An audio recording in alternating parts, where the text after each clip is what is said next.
Hello and welcome to EZGlutenFree. Today I'm going to show you how to turn your leftover cold rice into that creamy, classic rice pudding. Now, there's nothing easier when you're making a gluten-free dessert than using ingredients that are naturally gluten-free. So if you're not gluten-free but you have a friend that is, this is the perfect dessert you can make for them without having to invest in any types of additional products. Maybe they're not that close of a friend.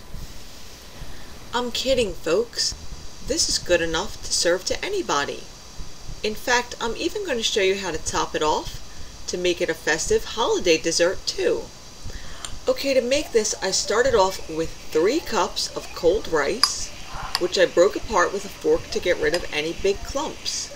And actually, when it was fluffed up like this, it was closer to 3½ or 4 cups. You'll also need 1/2 cup of sugar, 1/2 cup of raisins, and 4 cups of milk, which can all be added together to a large saucepan and set aside.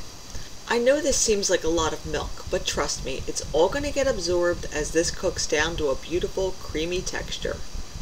Before we put this on the heat, in a separate bowl, beat together 2 eggs, 1/4 cup of heavy cream, 1/2 teaspoon of vanilla, and 1/2 teaspoon of cinnamon. Then when it's pretty well combined, toss a tablespoon of butter right on top and set this bowl aside so it's ready and waiting while you're busy stirring the rice mixture later. Now over a medium heat, bring that rice mixture to a slow simmer, stirring frequently so the milk doesn't burn. It's going to take close to 10 minutes for it to come up to a low boil. And then you want to let it simmer for another 10 or 15 minutes, or until the mixture begins to thicken. Now turn off the heat and remove a small ladleful of the hot milk mixture and stir it into the egg mixture. And this will essentially temper the eggs so that they don't scramble when you add them to the rice mixture later.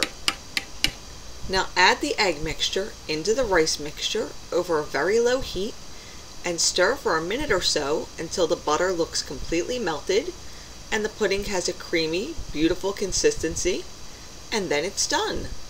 You want it to be slightly thinner than where you want it because it is going to continue to thicken as it rests. Transfer it to your serving dish, then top it with a little more cinnamon and serve it either warm or allow it to cool to room temperature before chilling. And a good tip with puddings, if you don't want a skin to form on top, is to add a piece of plastic wrap directly to the surface of the pudding before you put it in the fridge. And when you do serve this, you can top it with another sprinkle of cinnamon and some whipped cream, or to give it a festive holiday flair, I like to add some pumpkin butter. It's got all the flavors of pumpkin pie with a texture that more closely mirrors the pudding. Then you can crown the bowl with the added luxury of fresh whipped cream. Folks, there's just no need to tackle a pumpkin pie for your gluten-free friend when you can make a simple rice pudding with no special gluten-free ingredients. Then top it off with the easiest ever 4-ingredient pumpkin butter that I'll be showing you in my next video. And if you'd like to print a copy of today's recipe, don't forget to visit my blog in the link below. And to make sure you don't miss my next video where I show you how to make that pumpkin butter, don't forget to subscribe. See you again soon.